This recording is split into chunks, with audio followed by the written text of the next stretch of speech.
Hello guys, this is defence DC. और जैसा कि आपको पता है कि पॉलिटी की महाराणा प्रताप सीरीज का लेक्चर नंबर 7 है। और हम यहाँ तक जो यूनियन एग्जीक्यूटिव होता है उसमें प्रेसिडेंट और वाइस प्रेसिडेंट को डिस्कस कर चुके हैं। 5 यूनियन एग्जीक्यूटिव होते हैं: president, vice president, prime minister, council of minister और अटॉर्नी जनरल। नेक्स्ट जो यूनियन एग्जीक्यूटिव है उनको हम इस लेक्चर में डिस्कस करेंगे। जैसा कि आपको पता है कि ये सीरीज चाहे CAPF हो, CDS हो, RAS हो, UPPSC हो या कोई भी एग्ज़ाम हो, UPSC का या किसी का भी जिसमें पॉलिटी आती है, उसके लिए आपके लिए बहुत ज़्यादा हेल्पफुल रहने वाली है। इसके अलावा कुछ पढ़ने की ज़रूरत नहीं, ये ऐसे नहीं लिखा हो, ये हम बहुत ही मेहनत से आपके लिए वीडियो बनाते हैं, तब जाके ऐसा लिखने की हिम्मत कर पाते हैं। तो आपको ये चैनल सब्सक्राइब करना चाहिए, इस ये कहने की तो हमें ज़रूरत ही नहीं पड़नी चाहिए कि आपको क्यों सब्सक्राइब करना चाहिए। आपके लिए इतनी रिसर्च बेस्ड लेक्चर हम तैयार करते हैं। ठीक है, तो लेक्चर में हम आगे बढ़ते हैं और देखते हैं कि आज के लेक्चर में प्राइम मिनिस्टर और काउंसिल ऑफ मिनिस्टर के बारे में क्या क्या हमको सीखना चाहिए, क्या क्या एग्जाम में आ सकता है। जैसा कि आपको पता है कि हम यहाँ तक पढ़ चुके हैं। अब हम पढ़ेंगे यूनियन एग्जीक्यूटिव में नेक्स्ट कौन आता है, प्राइम मिनिस्टर। अभी अपने प्राइम मिनिस्टर कौन है, श्री नरेंद्र दामोदर दास मोदी, ND मोदी। ठीक है जी, मैंने आपको बताया था कि प्रेसिडेंट कॉन्स्टिट्यूशनल हेड है, नॉमिनल हेड है या नकली तरह का हेड है, एक तरह से ही समझ लो। डी ज्योर हेड भी बोलते हैं उसको, डी ज्योर प्रेसिडेंट को। लेकिन असली तो आपको पता है कि मोदी जी कहने प्राइम मिनिस्टर से ही चलता है देश, इसलिए प्राइम मिनिस्टर को रियल एग्जीक्यूटिव बोला जाता है या डिफैक्टो हेड। डी ज्योर और डिफैक्टो में अंतर समझ आया? अच्छा, इनको अपॉइंट कौन करता है? प्रेसिडेंट अपॉइंट करते हैं। देखिए, अपॉइंटेड और इलेक्टेड में फ़र्क होता है। कोई आदमी अगर चुन के आया तो उसको अपॉइंट करने की ज़रूरत ही क्या है, समझ रहे हो? अब आप कहोगे मोदी जी चुन के आते, देखिए मोदी जी को नहीं चुना है किसी ने, हमने बहुत सारे हम सांसदों को चुनते हैं। वहाँ जाके जब जैसे कोई पार्टी बहुमत में आ जाती है, वो बोलती है कि जैसे BJP बहुमत में आ गई कि हमारे नेता को बना दो, ये जो हमारे पार्टी के मोदी जी हैं इनको वो प्रेसिडेंट बना दो, सॉरी प्राइम मिनिस्टर बना दो, तो वो अपॉइंट कर देते हैं। ये अपॉइंटमेंट किस आर्टिकल में लिखा हुआ है? आर्टिकल 75 के अंदर। समझ रहे हैं क्या आप बात? अच्छा, अब बात सुनिए, ओथ कौन दिलाता है इनको? मतलब अपॉइंट भी प्रेसिडेंट करते हैं, ओथ भी प्रेसिडेंट दिलाते हैं। प्रेसिडेंट मतलब राष्ट्रपति, ये तो पता है ना आपको। अच्छा, इलेक्टेड है MP, इसका मतलब क्या है कि अगर आदमी PM प्राइम मिनिस्टर बनना चाहता है तो वो किसी ना किसी जगह से सांसद चुना हुआ होना चाहिए। सांसद होना जरूरी है। बताऊंगा कि मैं सांसद कौन होता है, वो भी आगे आपको बताने वाला हूँ। देखिए, सांसद का मतलब यही नहीं कि जो लोकसभा के लोग हैं, राज्यसभा के लोगों को भी सांसद ही बोलते हैं। तो चाहे वो लोकसभा से हो या राज्यसभा से हो, तो राज्यसभा के डायरेक्ट चुनाव तो होते नहीं। तो इसीलिए जैसे अभी प्राइम मिनिस्टर मोदी जी हैं, ये चुन के आते हैं कहीं से, तो ये तो लोकसभा के सांसद हैं। लेकिन पहले मनमोहन सिंह जी थे, वो राज्यसभा के सांसद थे, तो असली में वो क्या होना चाहिए? Member of parliament, MP। अगर वो नहीं है तो क्या नहीं बन सकता? वो बन सकता है। तो भी अगर कोई नहीं है तो वो क्या करे? उसे बना तो देंगे प्रेसिडेंट उनके कहने पर, लेकिन उन्हें 6 महीने के अंदर सांसद बनना पड़ेगा। कैसे बनते हैं सांसद? जैसे आपने भी सुना होगा, जैसे राज्यों में जैसे होता है, जैसे प्रधानमंत्री बनने के लिए सांसद होना जरूरी है, ऐसे ही अगर मुख्यमंत्री बनना है किसी राज्य का तो जो वो होते हैं MLA होना ज़रूरी है। फिर MLA को याद मतलब विधायक होना ज़रूरी है। विधायक अगर जैसे नहीं है, जैसे अभी ममता बनर्जी जो है वेस्ट बंगाल में, वो अपना चुनाव हार गई थी लेकिन फिर भी वो मुख्यमंत्री बन गई, तो उनको 6 महीने का टाइम मिलता है कहीं और से जीत के आ जाओ। अब कहीं और इलेक्शन कैसे होंगे? तो ये क्या करते हैं, अपनी किसी पार्टी के किसी आदमी को इस्तीफा दिलवा देते हैं। तो उस जगह अगर खाली हो गई सीट तो इलेक्शन कमीशन को उस जगह चुनाव करवाने पड़ेंगे। जैसे ही वहाँ चुनाव दोबारा होते हैं, ये लोग चुन के आ जाते हैं। समझे बात? कि या तो उन्हें 6 महीने के अंदर बन के आना पड़ेगा, अगर नहीं है तो, नहीं तो MP होना तो जरूरी है ही है। और लोकसभा राज्यसभा किसी से भी MP बन के आ सकते हैं। वो मैं बताऊंगा कैसे बनते हैं। लोकसभा के MP तो डायरेक्ट चुनते हैं, हम लोग वोट डालते हैं। राज्यसभा के MP कैसे बनते हैं वो मैं आगे आपको बताऊंगा। अच्छा, जैसे अपन बात करें, हाँ एक और बात, प्रधानमंत्री की जो ओथ दिलवाई जाती है वो प्रेसिडेंट दिलवाता है, ओथ मतलब शपथ। लेकिन आपको पता होना चाहिए कि प्राइम मिनिस्टर ये कैसे हैं जो दो दो ओथ लेते हैं। एक तो ओथ ऑफ ऑफिस जो सब लोग लेते हैं नॉर्मल, कि भाई प्राइम मिनिस्टर बना हूँ, उसकी शपथ है। एक होती है ओथ ऑफ सीक्रेसी। सीक्रेसी का क्या मतलब है? सीक्रेसी का ये मतलब है कि मैं देश की सारी बातों को सीक्रेट रखूंगा। ऐसा नहीं कि कहीं जाके कहीं अमेरिका गए वहाँ जाए कुछ बताया है अपने देश के बारे में, कोई अगर सीक्रेट इन्फॉर्मेशन है तो इनको 2 तरह की ओथ दिलाई जाती है, ओथ ऑफ ऑफिस और ओथ ऑफ सीक्रेसी। अच्छा, इसमें लिखा हुआ है prime minister is the ex officio chairman of NITI Aayog, national development council, national integration council and inter state council. बेटा 4 चीज़ें हैं। एक्स ऑफिस का मतलब क्या है? मैंने पहले बताया था आपको। एक्स ऑफिशियो का मतलब अगर कोई आदमी प्राइम मिनिस्टर है तो इनका आप चेयरमैन तो वो अपने आप बन जाएगा। मतलब अगर कोई प्राइम मिनिस्टर है तो उसको अलग से बोलने की जरूरत नहीं कि तुम नीति आयोग के चेयरमैन हो। वो खुद ही इन चार लोग, चार चीज़ों के, नीति आयोग हुआ, नेशनल डेवलपमेंट काउंसिल हुआ, या नेशनल इंटीग्रेशन काउंसिल हुआ, या इंटर स्टेट काउंसिल हुआ, इनका वो अपने आप ही क्या बन जाता है, चेयरमैन। हर पीएम इन चार चीज़ों क्या होता है, चेयरमैन। तो कोई पूछे नीति आयोग का चेयरमैन कौन है, नरेंद्र मोदी जी हैं अभी के वक्त में, क्योंकि वो प्राइम मिनिस्टर है। कोई और प्राइम मिनिस्टर बनेगा वो बन जाएगा। एक्स ऑफिसियो का मतलब ये है। अच्छा, पावर्स क्या है, देखिए पहली बात तो आपको पता होना चाहिए कि पावर कहाँ पे लिखी हुई है। पावर है आर्टिकल 78 के अंदर, प्राइम मिनिस्टर की पावर। कोई पे ध्यान नहीं देता कि कौन सा आर्टिकल है, लेकिन मैं सोच रहा हूँ कि प्राइम मिनिस्टर की पावर का आर्टिकल पता होना चाहिए। प्रधानमंत्री क्या कह सकती है, उनकी शक्ति है कि मिनिस्ट्री ऑफ पर्सनल उनके अंदर आती है। मिनिस्ट्री ऑफ पर्सनल के अंदर कौन कौन सी चीज़ें आती हैं, सीबीआई, ये वो, सीबीआई भी मिनिस्ट्री ऑफ पर्सनल के अंदर आती है, आपको याद रखना चाहिए। अच्छा, तो सीबीआई के एक तरह से हेड कौन हुए, प्राइम मिनिस्टर साहब हुए। पब्लिक ग्रीवेंस एंड पेंशन, और डिपार्टमेंट ऑफ एटॉमिक एनर्जी, और डिपार्टमेंट ऑफ स्पेस, ये चार चीज़ें। अच्छा, और जैसा कि आपको पता है अलग अलग मंत्री को अलग अलग चीज़ें दी जाती हैं कि भाई तुम इस चीज़ को संभालना, तुम रक्षा मंत्री हो, तुम गृह मंत्री हो, तुम मिनिस्ट्री ऑफ एक्सटर्नल अफेयर को संभालना, मतलब फॉरेन मिनिस्ट्री को संभालना। तो इसमें क्या है, प्राइम मिनिस्टर की पावर इसलिए ज़्यादा हो जाती है कि ऑल इम्पोर्टेंट मिनिस्ट्री या पोर्टफोलियो जो किसी मिनिस्टर को नहीं दिए गए, ऐसे भी तो कई डिपार्टमेंट बचते हैं जैसे जो कई मिनिस्टर को नहीं दिए गए, तो उन सारे डिपार्टमेंट का लास्ट में किसके पास आ जाता है पावर, वो अपने आप। अगर कोई भी डिपार्टमेंट है पूरी सरकार में जो किसी मिनिस्टर को नहीं मिला हुआ, तो वो अपने आप ही किसके अंदर आ जाएगा, प्राइम मिनिस्टर के अंदर। मतलब प्राइम मिनिस्टर बहुत पावरफुल है, हलवा नहीं है। मतलब भारत का प्राइम मिनिस्टर बहुत पावरफुल प्राइम मिनिस्टर है, ये समझ लो। अच्छा, और क्या करते हैं वो, देखिए प्राइम मिनिस्टर ऐसे किसी ने बना दिया तो सबसे पहले तो प्राइम मिनिस्टर को शपथ दिलाएंगे, अपॉइंट करेंगे, सॉरी अपॉइंट करना आर्टिकल 75 के अंदर आता है, मैंने आपको बताया। लेकिन उसके साथ प्राइम मिनिस्टर के बाद किसी और किन को अपॉइंट किया जाता है, मंत्रियों को अपॉइंट किया जाता है। और प्रेसिडेंट मंत्री किसको बनाएंगे, तो ऐसे नहीं कि किसी को भी मंत्री उठा के बना देंगे, तुम रक्षा मंत्री हो, तुम गृह मंत्री हो, नहीं। पीएम प्रिपेयर करता है लिस्ट किसकी, काउंसिल ऑफ मिनिस्टर की, कि भाई ये मेरा मंत्रिमंडल होगा। और प्रेसिडेंट जो उनमें से एक भी नाम को हटा नहीं सकते कि नहीं यार ये आदमी मुझे पसंद नहीं है, इसे मंत्री की शपथ नहीं, मतलब अपॉइंट नहीं करूंगा मैं।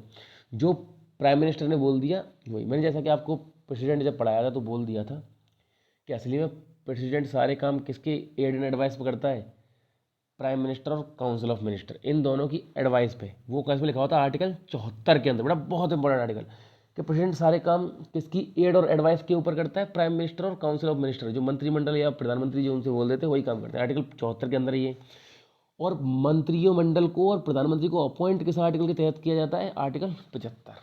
याद रखना ये बात बस, एड और एडवाइस 74, और अपॉइंट किस बेस पे किया जा रहा है दोनों को, इस लिस्ट कौन बना रहा है, प्रधानमंत्री जी लिस्ट बना के दे रहे हैं। अच्छा, तो इसका मतलब क्या हुआ कि कोई आदमी प्रधानमंत्री है तो उसको अपने हिसाब से मंत्रिमंडल बनाता है अपना।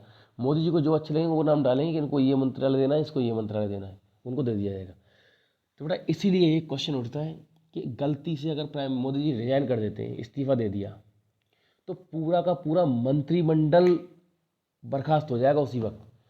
कि जो मंत्री थे ना उस वक्त, क्योंकि वो मंत्री किसने बनाए थे भाई, उसी प्रधानमंत्री थे, तो उनके नाम लिख के दिए थे ना, जो प्रधानमंत्री था। अब लेकिन उसने इस्तीफा दे दिया तो उसके मंत्रियों का भी इस्तीफा अपने आप हो गया। अगर कोई प्राइम मिनिस्टर रिजाइन कर देता है तो अपने आप ही पूरा मंत्रिमंडल रिजाइन माना जाएगा। फिर क्या होगा, पार्टी जो नया पीएम बनाएगी वो बनेगा, और वो अपनी अलग से लिस्ट देगा, भले ही उन्हीं लोगों को दे दे वापस, लेकिन अलग से लिस्ट बना के देगा किस किस को मंत्री बनाया जाना है, किस किस को मंत्री नहीं बनाया जाना है। अच्छा, और कौन क्या क्या पावर है प्रधानमंत्री की, distribution of work to minister, जितने भी मिनिस्टर हैं उनको अपना अपना काम बताना।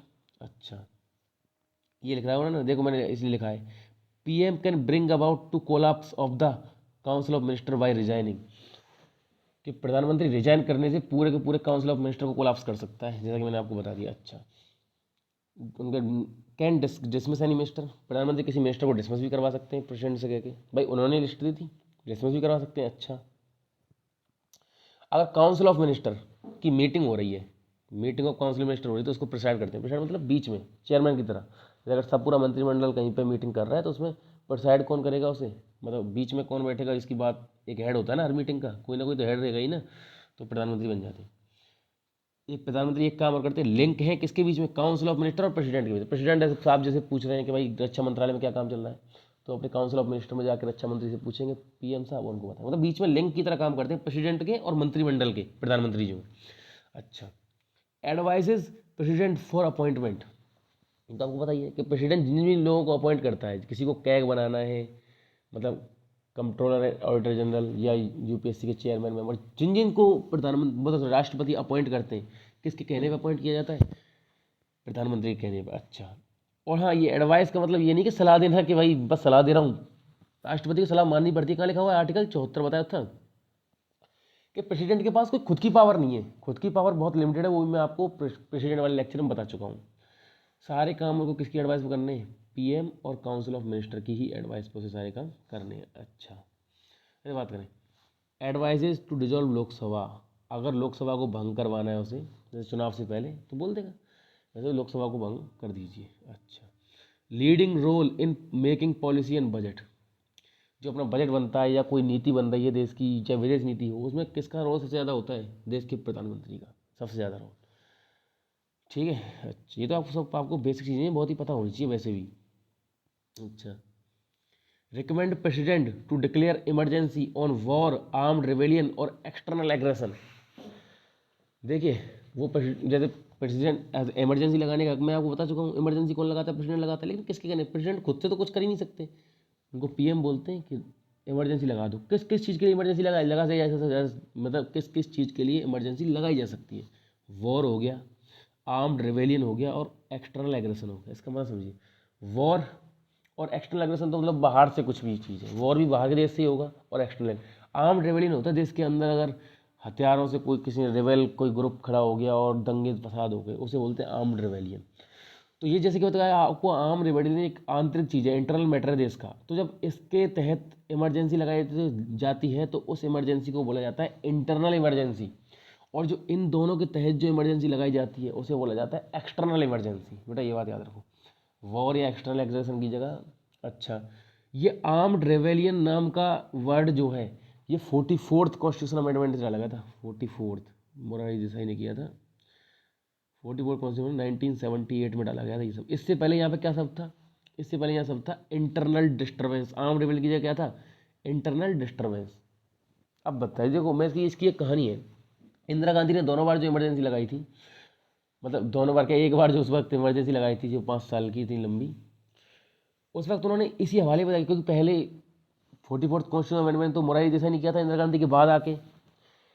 तो फिर क्या, इंदिरा गांधी इसमें लिखा हुआ था इंटरनल डिस्टर्बेंस, उन्होंने ये बोल दिया प्रेसिडेंट साहब से कि भाई साहब इंटरनल डिस्टर्बेंस हो रहा है देश में, बहुत ही वो आ गई है। उन्होंने अपनी कुर्सी बचाने के लिए इमरजेंसी लगवा दी, लेकिन तुरंत आके जैसे नए प्रधानमंत्री बने थे, नई सरकार आई थी जनता पार्टी की, उन्होंने 44 संविधान संशोधन जो किया था उसमें क्लियर कट लिख दिया था कि अभी इंटरनल डिस्टर्बेंस जैसा कोई शब्द है ही नहीं। जब तक हथियार बंद, मतलब आर्म्ड रेवेलियन नहीं होगा, हथियारों से अगर कोई दंगे फसाद, तभी इमरजेंसी लगाई जा सकती है। अपनी कुर्सी बचाने के लिए ऐसे कोई फालतू में इंटरनल डिस्टर्बेंस का हवाला देकर इमरजेंसी नहीं लगा सकता। समझ रहे हो क्या किस आर्टिकल में लिखा हुआ है ये? क्योंकि ये नेशनल इमरजेंसी की बात हो रही है। कौन सी इमरजेंसी है? National emergency. तो नेशनल इमरजेंसी किस आर्टिकल के तहत लगती है आपको पता होना चाहिए? आर्टिकल 352। प्रेसिडेंट रूल, राष्ट्रपति शासन किस उसके लगता है? 356। और फाइनेंशियल इमरजेंसी, वित्तीय आपातकाल किस उस पर लगता है? 360। चार चार का अंतर है, 52, 56, 60। ये सब आपको याद रखने की जरूरत नहीं है। स्टेट इमरजेंसी कहाँ, ये लिखा हो ना स्टेट इमरजेंसी, इसी को क्या बोलते हैं?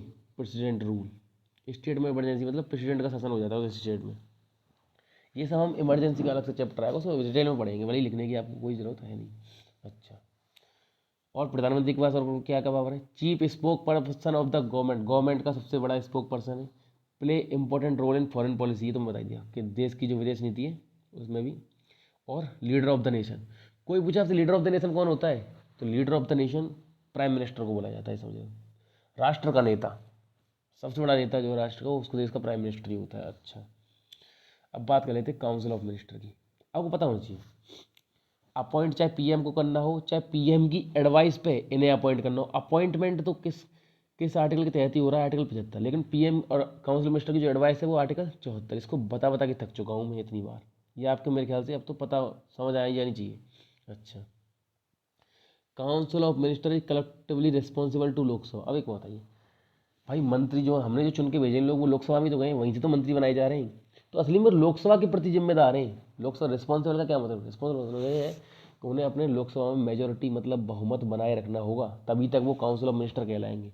अगर उनके खिलाफ नो कॉन्फिडेंस मोशन, अविश्वास प्रस्ताव पारित हो गया, अविश्वास प्रस्ताव का मतलब होता है कि अपोजिशन ये बोलते भाई इनके पास पूरे एमपी नहीं है, कुछ एमपी बिक गए या छोड़ के चले गए, तो फिर वोटिंग होती है, उनको अपना बहुमत सिद्ध करना होता है, तभी इनका काउंसिल ऑफ मिनिस्टर बचा रहता है। तो ये लोकसभा के लिए रेस्पॉन्सिबल है, पार्लियामेंट के लिए नहीं, पूरी पार्लियामेंट के लिए नहीं, बस लोकसभा। अब तो कहोगे भाई पार्लियामेंट और लोकसभा में क्या अंतर है? बेटा देखो, पार्लियामेंट 3 चीज़ों से मिलकर बनती है। हम आगे पार्लियामेंट का लेक्चर अगला वाला है उसमें पढ़ेंगे। पार्लियामेंट में 3 चीज़ें होती हैं, लोकसभा, राज्यसभा और प्रेसिडेंट।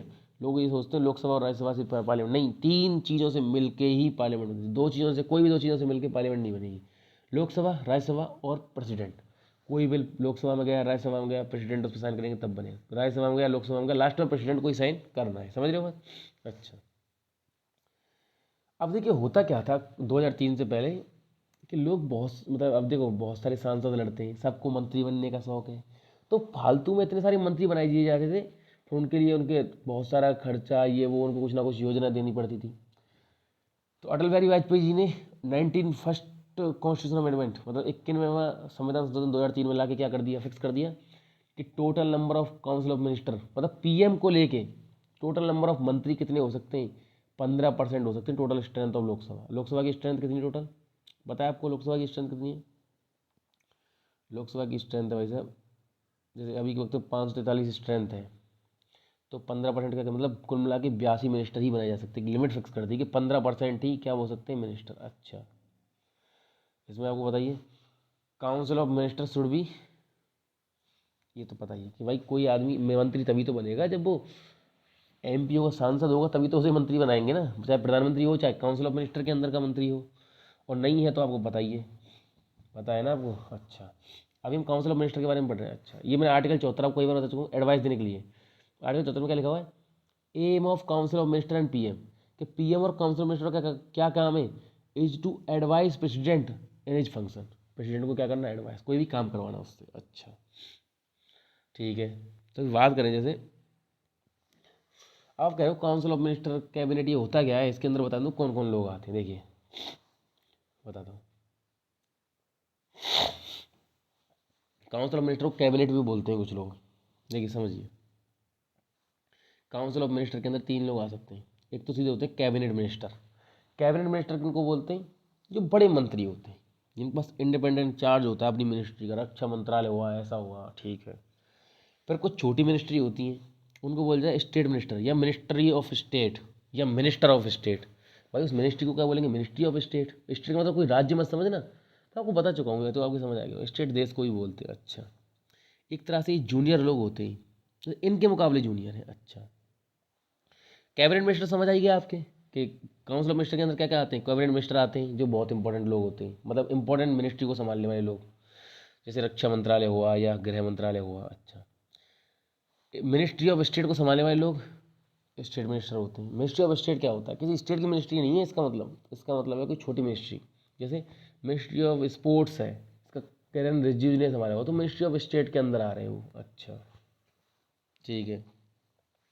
इसमें भी 2 तरह के लोग होते हैं मिनिस्ट्री ऑफ स्टेट में। एक तो होता है मिनिस्ट्री ऑफ स्टेट नॉर्मल वाला, उसका मतलब तो ये है कि कैबिनेट मिनिस्टर के वो नीचे काम कर रहा है उसी मिनिस्ट्री में, किसी और मिनिस्ट्री में कोई मिनिस्ट्री ऑफ स्टेट है, उसका मतलब है वो कैबिनेट मिनिस्टर, जैसे रक्षा मंत्रालय है उसमें कोई छोटे लोग भी होंगे, छोटे मिनिस्टर, तो वो मिनिस्ट्री ऑफ स्टेट कहलाएंगे। लेकिन कईयों के लिए अलग से नाम के नीचे लिखा होता है MOS, मतलब ministry of state, minister of state, साथ में लिखा होता है इंडिपेंडेंट।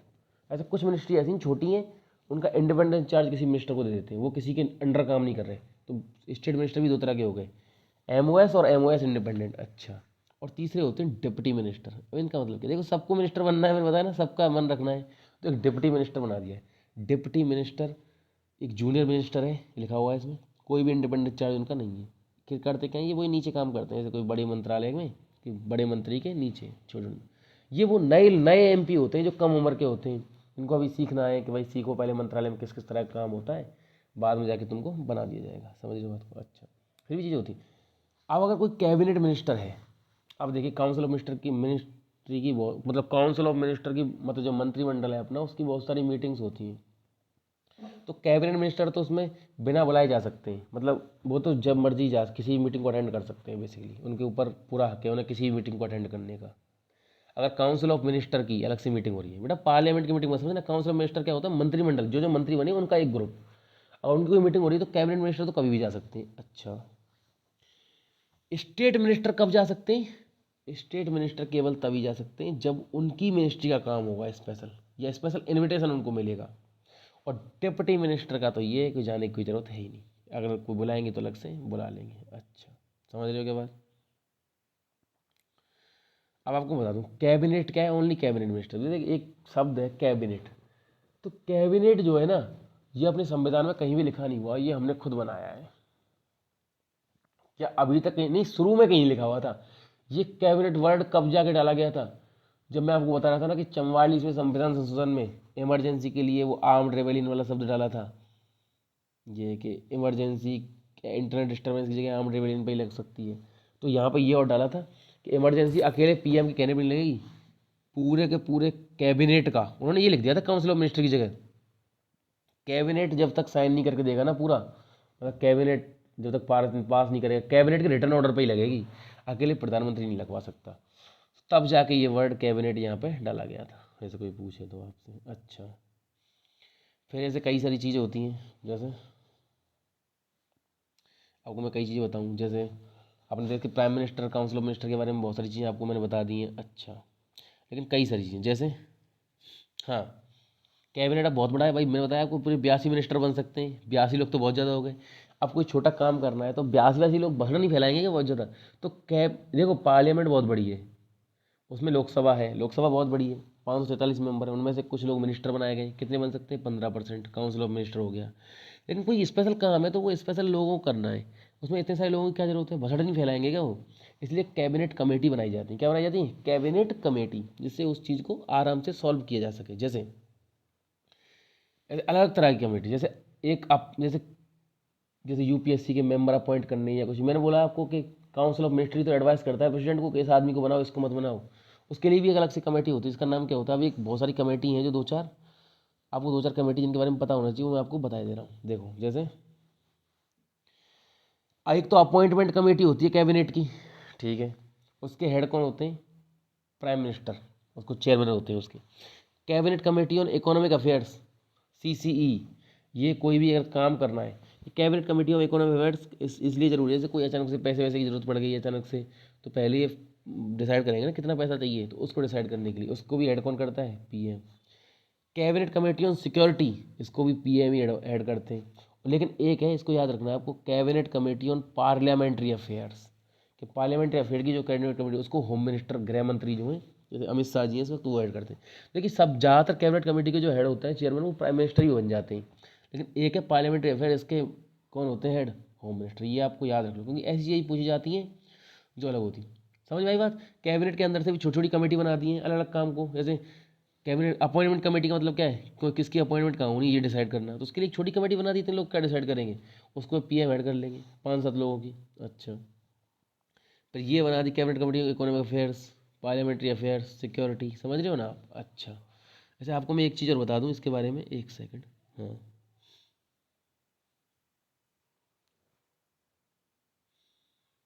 हम्म, जैसे कैबिनेट एक्सपेंड, मतलब कैपिटल एक्सपेंडिचर का मतलब क्या होता है? खर्चा करना है डिफेंस के ऊपर। अगर 500 करोड़ तक का खर्चा है तो उसे डिफेंस मिनिस्टर के कहने पे किया जा सकता है, रक्षा मंत्री के कहने पे। 500 से 1,000 करोड़ तक का खर्चा है, कुछ भी खरीदना है, जैसे कोई इक्विपमेंट खरीदना है, कोई हथियार खरीदना है, अच्छा, तो 500 से 1,000 करोड़ है तो उसे फाइनेंस मिनिस्टर हेड करेंगे। अगर 1,000 करोड़ से भी ज़्यादा है तो उसे कैबिनेट कमेटी ऑन सिक्योरिटी। ये इसलिए बता दिया क्योंकि सीएपीएफ जैसे एग्जाम की तैयारी कर रहे हो तो आपको cabinet committee on security, security के ऊपर भी एक कैबिनेट कमेटी है। इसका काम क्या है? अगर 1,000 करोड़ से ज़्यादा खर्चा आ गया तो उसे cabinet committee on security head करेगी। पता होना चाहिए 500 करोड़ तक खर्चा डिफेंस मिनिस्टर। ठीक है जी, हम क्या पढ़ रहे थे? अच्छा, ये पढ़ रहे थे, ये आपको पता चल गया। कैबिनेट कमेटी में कितने सारे लोग होते हैं? मतलब हाँ, देखिए जैसा कि मैंने लिखा हुआ है, कैबिनेट कमेटी क्या होती है?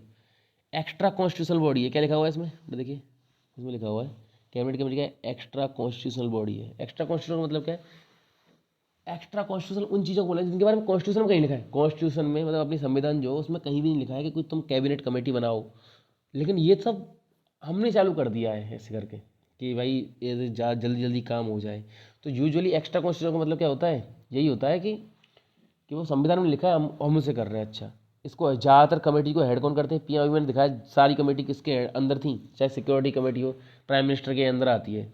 लेकिन एक कमेटी है cabinet committee on parliamentary affairs, ये मैंने आपको बताया, इसको याद रख लेना कि ये किसके अंदर आती है? होम मिनिस्टर के अंदर।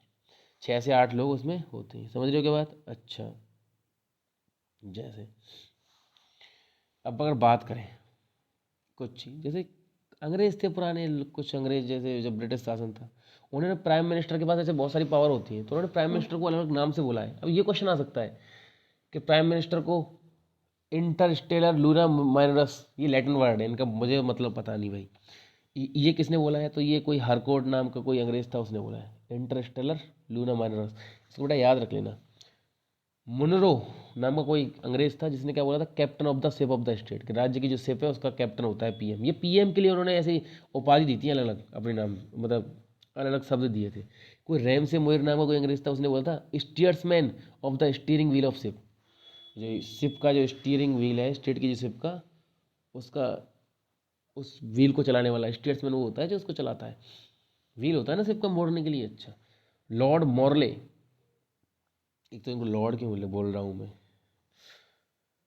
कोई मॉर्ले नाम का अंग्रेज था, उसने क्या बोला था, प्राइमस इंटर पेरिस। समझ रहे हो बात को? ये 4 तरह के जो नाम है ये दिए गए थे। आई थिंक समझ में आ रही है आपकी बात?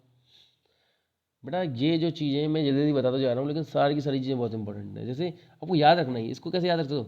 आपको याद होगा हिस्ट्री में एक कैप्टन हेक्टर मुनरो था, तो बस जैसे ही कैप्टन देखे captain of the ship of the state, तो मुनरो याद आना चाहिए आपको। मॉर्ले को देख के प्राइमस इंटर पेरिस, जैसे भी करके आप याद रखो।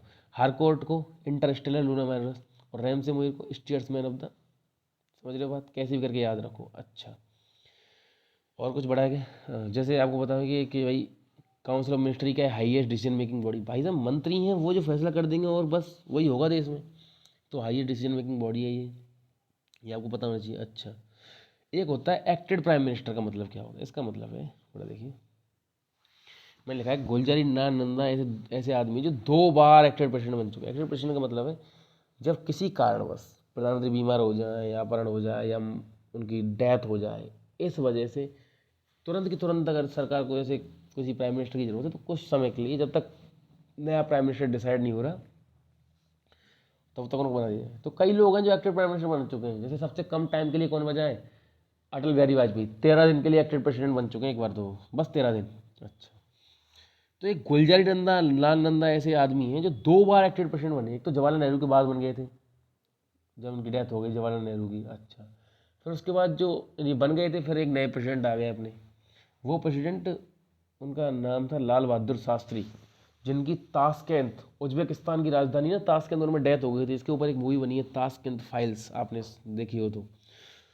उनकी जब डेथ हो गई तब भी ये, तो ये एकमात्र गुलजारी लाल नंदा ऐसे आदमी जो 2 बार बन चुके हैं। मेरे ख्याल से आपको मैंने बहुत कुछ पीएम के बारे में बता दिया। अच्छा, एक चीज़ और है पीएम के बारे में, आपने सुना होगा पीएमओ। पीएमओ ने ये फैसला ले दिया।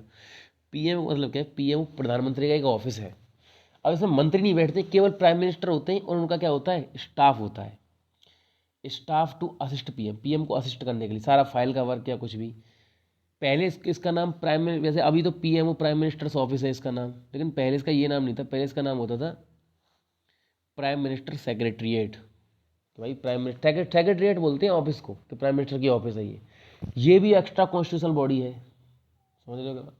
ये भी कॉन्स्टिट्यूशन का लिखा नहीं है कि भाई प्राइम मिनिस्टर के लिए इसकी जरूरत है। भाई तुम समझो, प्राइम मिनिस्टर को किस चीज़ के लिए जवाब देना है, ये काम क्या करते हैं? प्राइम मिनिस्टर को कहीं पे जाके कोई योजना है उसके बारे में बताना, उसको आगे से भाषण देना है। प्राइम मिनिस्टर को इतना सब कुछ थोड़ी पता रहेगा, तो उनका बहुत सारा स्टाफ होता है जो पूरी तैयारी करता है कि आपको क्या बोलना है क्या नहीं, तो पूरा मतलब सिस्टम है। प्राइम मिनिस्टर पर किसी ने केस कर दिया तो प्राइम मिनिस्टर थोड़ी जाएंगे उससे लड़ने, वो देख लेंगे स्टाफ वाले, अपने किसी आदमी को भेज देंगे, वरना सरकार के वकील तो है ही है। अच्छा, important role in process of decision making. भाई सीधी बात है, प्राइम मिनिस्टर के सारे काम को यही तो कर रहा है, यही स्टाफ तो कर रहा है। इस स्टाफ में कौन होता है? बहुत सारे आईएएस अधिकारी, बहुत सारे और भी बहुत बड़े बड़े अधिकारी प्राइम मिनिस्टर के नीचे काम करते हैं। वही तो प्राइम मिनिस्टर को सलाह देते हैं किस तरह से देश में कोई नया फैसला लाया जाए, किस तरह। प्राइम मिनिस्टर अपने आप में सोच सकते हैं, मैं ये नहीं कह रहा कि सभी प्राइम मिनिस्टर सक्षम है, लेकिन फिर भी बड़े पढ़े लिखे, बहुत ज़्यादा पढ़े लिखे लोग होते हैं, तो वो ज़्यादा अच्छे से बता पाते हैं। इसको बोलते हैं पीएमओ। इसका ट्विटर हैंडल भी है, आप वहाँ से सुन सकते हो पीएमओ ने क्या बोला, ये वो, ठीक है। पांचवा वो आया, पांचवा क्या है? Attorney general of India. मैं देखिए, हमने किन किन चीज़ों के बारे में, यूनियन एग्जीक्यूटिव पढ़ रहे थे, प्रेसिडेंट पढ़ लिया, वाइस प्रेसिडेंट पढ़ लिया, प्राइम मिनिस्टर देख लिया, काउंसिल ऑफ मिनिस्टर। मैंने 5 बार बताया था ना आपको, attorney general of India, AGI. 5 ही तो होते थे एग्जीक्यूटिव। अच्छा, तो अभी 5वें को देख लेते हैं, लास्ट यूनियन एग्जीक्यूटिव। अच्छा, क्या है भाई साहब अटॉर्नी जनरल ऑफ इंडिया? इसको बोलते हैं महान्यायवादी, भारत का महान्यायवादी। अच्छा, देखिए इसका मतलब सरकार का वकील। अगर सरकार कोई केस कर देता है तो इसके लिए अलग से एक वकील का चैम्बर होता है पूरा, सरकार के भी वकील होते हैं बहुत सारे, जो क्या बोला जाता है अटॉर्नी जनरल ऑफ इंडिया, बहुत पावरफुल होते हैं सरकार के जो अटॉर्नी जनरल। भाई यूनियन एग्जीक्यूटिव का पार्ट है, आप खुद समझ लो। अच्छा, मैं आपको बोलता हूँ कॉन्स्टिट्यूशन बॉडी और extra constitution body. Extra constitution body तो वो होती है जो जिनके बारे में कॉन्स्टिट्यूशन में लिखा हुआ है। तो कॉन्स्टिट्यूशन बॉडी कौन सी होती है? जिनके बारे में कॉन्स्टिट्यूशन में लिखा हुआ है। तो आपको पहचान करनी है किसी चीज़ की कि कोई कॉन्स्टिट्यूशन बॉडी है या एक्स्ट्रा कॉन्स्टिट्यूशन बॉडी, कैसे करोगे? देखिए सीधी सी बात है, अगर कॉन्स्टिट्यूशन में कहीं उस चीज़ के बारे में लिखा होगा तो किसी न किसी आर्टिकल में लिखा होगा। तो जो चीज़ किसी आर्टिकल के अंदर लिखी हुई है वो क्या होती है? Constitution body. तो भाई अटॉर्नी जनरल ऑफ इंडिया कैसी बॉडी है? कॉन्स्टिट्यूशन बॉडी है, किसी आदमी को बनाते हैं। अच्छा, ये सब तो मैंने आपको बता दिया। ये सब साइड में मैंने इसलिए लिख दिया, ये तो मैंने आपको बता दिया अपॉइंटमेंट कमेटी ऑफ कैबिनेट, लेकिन ये साइड में इसलिए लिखा हुआ है क्योंकि वो जगह नहीं थी वहाँ पे, जो मैंने अलग से कहीं से पढ़ के और नोट्स में ऐड करता हूँ ना काफ़ी सारी चीज़ें। अच्छा, तो अटॉर्नी जनरल ऑफ इंडिया के बारे में आपको एक चीज़ पता होनी चाहिए, क्या? आर्टिकल 76 के अंदर आता है। देखिए बेटा, आपको आर्टिकल में इन 2-4 आर्टिकल विशेष ध्यान देना। जैसे मैंने आपको बोला था आर्टिकल 75 के अंदर तो अपॉइंट किया था पीएम को, मतलब प्राइम मिनिस्टर को, और अदर काउंसिल ऑफ मिनिस्टर को पीएम की सलाह पे भी अपॉइंट किया। तो अपॉइंटमेंट तो इसके अंदर है, सलाह देना किसके अंदर है? आर्टिकल 74 के अंदर। प्रधानमंत्री की पावर किसके अंदर है? आर्टिकल 78। और अटॉर्नी जनरल को अपॉइंट करना आर्टिकल 76 के अंदर है। अटॉर्नी जनरल का आर्टिकल कौन सा? आर्टिकल नंबर 76 के देश में एक अटॉर्नी जनरल ऑफ इंडिया होगा। ऐसे अभी के वक्त में कौन है अटॉर्नी जनरल? के वेणुगोपाल। याद करने के लिए ऐसे कर सकते हैं, के कानून की वकालत, ऐसा करके कुछ याद कर लो, कानून की वकालत करने वाला के वेणुगोपाल है अभी के वक्त में अटॉर्नी जनरल मतलब। अच्छा, क्या अटॉर्नी जनरल बनने के लिए क्या क्या क्वालिफिकेशन होनी चाहिए?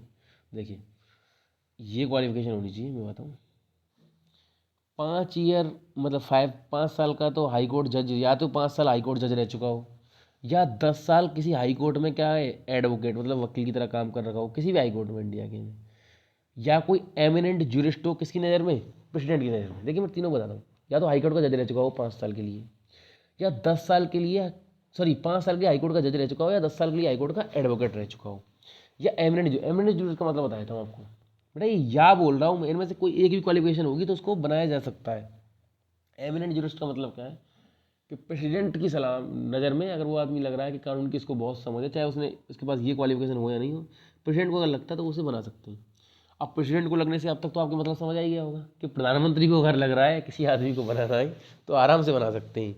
तुम समझ रहे हो ना, मतलब प्रधानमंत्री चाहे कुछ भी कर सकते हैं भाई, बोलते हैं कि मेरी नज़र में तो ये आदमी बहुत कानून को जानने वाला है, एमिनेंट ज्यूरिस्ट है, इसको बनाओ। अच्छा, अब यही क्वालिफिकेशन किसके लिए चाहिए? सुप्रीम कोर्ट का जज बनना है ना, उसके लिए भी यही क्वालिफिकेशन चाहिए। तो मैं समझ रहे हो अटॉर्नी जनरल कितना पावरफुल आदमी बनता है, वो सुप्रीम कोर्ट का जज भी बनने लायक है, वो आदमी अटॉर्नी जनरल बनाया जाता है, सरकार का वकील जो होता है। अच्छा, क्या बोलते हैं इसको? ये देश का highest law officer of the country है, ये तो सही सी बात है, हाईएस्ट लॉ ऑफिसर है ही है देश का। अच्छा बेटा, ये बात याद रखना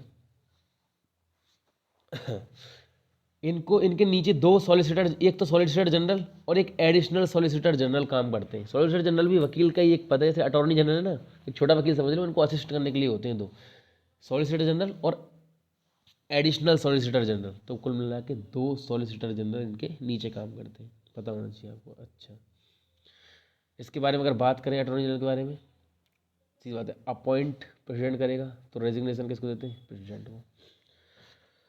रिमूवल हटा भी कौन सकते हैं इसको? प्रेसिडेंट ही हटा सकते हैं। कोई फिक्स सैलरी नहीं है, प्रेसिडेंट जो सैलरी डिसाइडेड बाई प्रेसिडेंट लिखा हुआ है ना, प्रेसिडेंट जो सैलरी डिसाइड करेंगे वही है। कैन प्रैक्टिस लॉ, इसका मतलब क्या है? ऐसा नहीं कि वो सरकार का वकील है, सरकार का ही केस लड़ सकता है, नहीं। एक तरह से फ्री टाइप का आदमी है, उसे चाहे तो कोई तुम भी उससे केस लड़वा सकते हो अपना किसी केस में, लेकिन उसके पैसे देने पड़ेंगे ना, अच्छी खासी फीस लेगा। लॉयर ऑफ द गवर्नमेंट, सरकार का वकील है, तो मैं बता ही चुका हूँ आपको जब से यही बता रहा हूँ। अच्छा, और क्या है अटॉर्नी जनरल? क्या? हाँ, अब देखो अटॉर्नी जनरल बनने के लिए कोई एमपी होना जरूरी तो है नहीं, मैंने आपको बता दिया एमपी थोड़ी है भाई। एमपी होना जरूरी तो किसके लिए है? बस प्राइम मिनिस्टर बनने के लिए और काउंसिल ऑफ मिनिस्टर का पार्ट बनने के लिए, वरना प्रेसिडेंट भी, प्रेसिडेंट होगा तो एमपी नहीं हो सकता, अगर वाइस प्रेसिडेंट है तब भी एमपी नहीं हो सकता, और अटॉर्नी जनरल है वो भी एमपी नहीं होगा। तो इसमें लिखा हुआ है can take part in proceeding of both house, वो लोकसभा और राज्यसभा दोनों के दोनों जो हाउस है, उन दोनों की जो कोई चर्चा वर्चा हो रही है उसमें पार्ट तो ले सकता है, लेकिन वोट नहीं कर सकता। भाई हर बिल के लिए वोट भी तो होती है ना पार्लियामेंट में, ये बिल को पास करना है, वो वोट नहीं कर सकता, सुन सकता है वहाँ पे, कुछ बोल सकता है वहाँ पे जाके। समझ रहे हो क्या बात? मेरे ख्याल से आप कई सारी चीज़ें समझ गए। अच्छा, ये हो गया ऑटोनॉमी। अब देखिए काउंसिल ऑफ मिनिस्टर जो मैंने आपको बताया था उसके बारे में एक शब्द और बहुत फेमस है, कैबिनेट। आपको पता है जो बड़े बड़े मंत्री होते हैं उनके ग्रुप को क्या बोलते हैं? कैबिनेट। तो काउंसिल ऑफ मिनिस्टर में तो बहुत सारे मंत्री आते हैं, मिनिस्टर ऑफ स्टेट भी आते हैं, डिप्टी मिनिस्टर भी आते हैं। तो हम बोल सकते हैं जो कैबिनेट जो होता है ना, असली में हम बोल सकते हैं कि कैबिनेट तो ओनली कैबिनेट मिनिस्टर है कैबिनेट के अंदर। तो कैबिनेट एक तरह से एक पार्ट ही तो हो गया। कैबिनेट तो काउंसिल ऑफ मिनिस्टर का ही एक पार्ट हो गया। अच्छा, एक शब्द होता है किचन कैबिनेट। ये बहुत ही कोई अच्छा शब्द नहीं है। इसका इस्तेमाल देश को बदनाम करने के लिए किया जाता है। जैसे अपने पड़ोस का मुल्क है पाकिस्तान, उसमें बोलते हैं किचन कैबिनेट चलता है। किचन कैबिनेट का मतलब क्या है? जैसे भाई प्राइम मिनिस्टर के दोस्त हैं, रिश्तेदार हैं, अब वो प्राइम मिनिस्टर के घर वाले हैं, वो जैसा चाह रहे हैं वैसा देश चल रहा है, तो बोलते हैं कि भाई जो लोग चुन के आए वो तो देश चला नहीं रहे, जो उनकी किचन की जो कैबिनेट है वो देश चला रही हो। भाई प्राइम मिनिस्टर अपने घर वालों को कहने में तो काम करता है कि भाई ये जैसे मतलब घर वाले कुछ ना कुछ कहेंगे, भाई ऐसे चलाओ वैसे चलाओ ये। तो असली focal point of the decision making consist, इसके अंदर कौन कौन हो सकता है? कैबिनेट मिनिस्टर भी हो सकते हैं। भाई प्राइम मिनिस्टर के दोस्त हो कैबिनेट मिनिस्टर। अच्छा, प्राइम मिनिस्टर कोई ट्रस्टेड मेंबर या फैमिली या फ्रेंड्स ऑफ पीएम। समझ रहे हो बात? किचन कैबिनेट किसको बोल देते हैं? किचन कैबिनेट एक अच्छी डेमोक्रेसी की पहचान नहीं है। अगर किचन कैबिनेट से ही काम करना है तो फिर चुनने की क्या जरूरत है? तुम ही चला लो देश को, जो लोग चुन के आए उनसे चला लो ना। तो किचन कैबिनेट एक छोटा सा ग्रुप हो सकता है किसी भी आदमी को, उसे बोलते हैं ऐसे। अच्छा, एक डिप्टी पीएम नाम का भी शब्द होता है। समझ रहे हो बात को? उप प्रधानमंत्री है ये आदमी। देखिए सही बताऊँ आपको, डिप्टी पीएम नाम का जो शब्द है ये संविधान में तो कहीं नहीं लिखा हुआ है कि कोई आदमी डिप्टी पीएम होगा, बस प्राइम मिनिस्टर लिखा हुआ है। आर्टिकल 75 के अंदर उसे अपॉइंट किया जाता है। तो फिर डिप्टी पीएम क्या हुआ? देखिए जनरली ऐसे बना देते हैं किसी आदमी को, जैसे अगर प्राइम मिनिस्टर बीमार हो गया या कहीं चलेगा तो वो आदमी थोड़ी देर पीएम की तरह काम कर लेगा या संभाल लेगा बात को। तो किसको बनाते हैं ज़्यादातर? जो पूरा काउंसिल ऑफ मिनिस्टर उनमें जो सीनियर मोस्ट आदमी होगा, जिसकी उम्र सबसे ज़्यादा होगी, उसे बोल देते हैं कि आप डिप्टी पीएम हो। समझ रहे हो बात को? अच्छा, मेरे ख्याल से मैंने आपको एक एक चीज़ को बहुत अच्छे से बारीकी से यहाँ तक बता दिया। यूनियन एग्जीक्यूटिव यहाँ पे खत्म हो गया। इससे आगे हम पढ़ने वाले हैं। ओ हाँ, एक और चीज़ देखिए, कई सारे प्रधानमंत्री बन चुके हैं। प्रधानमंत्री के बारे में एक बात आपको बताऊं, जैसे 5 प्रधानमंत्री ऐसे हैं, ऐसे फैक्ट में लिख के ले आया हूँ। 5 प्रधानमंत्री ऐसे हैं जो प्रधानमंत्री बनने से पहले मुख्यमंत्री रहे हैं किसी न किसी राज्य के। मोरारजी देसाई पहले मुख्यमंत्री थे। विश्वनाथ प्रताप सिंह, वीपी सिंह बोलते हैं इनको, ठाकुर वीपी सिंह। तो वीपी सिंह भी मुख्यमंत्री रह चुके हैं यूपी के। HD देवगौड़ा कर्नाटका के मुख्यमंत्री रह चुके हैं। ठीक है।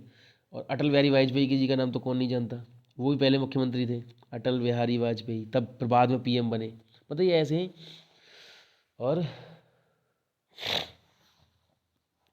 हाँ, एक सेकंड, नहीं सॉरी सॉरी सॉरी सॉरी, गलती हो गई। ये वो लोग नहीं है, एक वीपी सिंह, HD, हाँ नहीं सही है। ये सब कर मुख्यमंत्री रह चुके हैं, लेकिन हाँ इनके बारे में एक और बात मशहूर है, all are defeated by the vote of no confidence. इन सबकी सरकार गई थी किस वजह से? नो कॉन्फिडेंस मोशन की वजह से। देखिए आज पता, बहुत मतलब पहले से ही बताऊँ, 2014 से पहले जब से मोदी जी आए तब से पहले ज़्यादातर गठबंधन की सरकारें होती थी, किसी को क्लियर मेजोरिटी मिलती ही नहीं थी। उससे पहले क्लियर मेजोरिटी सबसे ज़्यादा तो राजीव गांधी जी के टाइम पे आई है, बहुत खतरनाक मेजोरिटी जो उनकी। उसके बाद फिर कभी भी क्लियर मेजोरिटी नहीं आई, सरकारें गठबंधन की नहीं है। तो लोग गिरा देते थे सरकार को, खरीद इधर से इधर मंत्री हो गए, उन्होंने बहुमत नहीं पास किया, पूरी सरकार गिर गई, दोबारा चुनाव हुए। तो ये 4 प्रधानमंत्री ऐसे हैं, मोरारजी देसाई, वीपी सिंह, HD देवगौड़ा और अटल बिहारी वाजपेयी। और तुम एक चीज़ देखोगे, सब के सब जनता दल, बीजेपी का नाम पहले जनता दल ही था, उसी से आए हुए हैं। तो इन सब की सरकार एक न एक बार गिरी है। अटल बिहारी वाजपेयी जी के जो फेमस स्पीच है आपने सुनी होगी, सरकारें आएंगी जाएंगी लेकिन ये देश बसते रहना चाहिए, तो वो उन्होंने तभी दी थी जब उनकी सरकार गिरी थी। ये लोकतंत्र रहना चाहिए ऐसा। अच्छा, तो एक एक डिपार्टमेंट है national disaster management authority, NDMA, उसके चेयरमैन कौन है? पीएम साहब, याद रखना चाहिए आपको। NDMA डिपार्टमेंट के अंदर ही एक फोर्स आती है, आपने सुना होगा NDRF, जब कहीं पे भूकंप तूफान वगैरह ऐसी कोई चीज़ है, नेशनल डिजास्टर रेस्पॉन्स फोर्स बोलते हैं उसे। तो उसके हेड कौन हुआ? एक तरह से पीएम ही हुआ, ऐसे किसी भी तरह से अगर आपसे पूछ लिया जाए। तो ये सारी चीज़ें मैं आपको बता चुका हूँ, कई सारी चीज़ें हो चुकी हैं। अच्छा, इसके बाद जो पार्लियामेंट है उसे हम नेक्स्ट सेशन में पढ़ने वाले हैं, और नेक्स्ट लेक्चर बहुत बड़ा रहने वाला है। पार्लियामेंट को समझना पूरे ढंग से, क्या है लोकसभा, क्या राज्यसभा है, किस तरह से बिल पास होते हैं, पार्लियामेंट के अंदर क्या क्या काम होता है, उस सबको अपन एंड में देखेंगे। अगर आप यहाँ एंड तक आ चुके हो तो आपको एक कमेंट जरूर करना है, और वीडियो को देखो, शेयर करो, सब्सक्राइब तुमने अब तक कर ही दिया होगा आई थिंक। ठीक है, मिलते हैं नेक्स्ट लेक्चर में।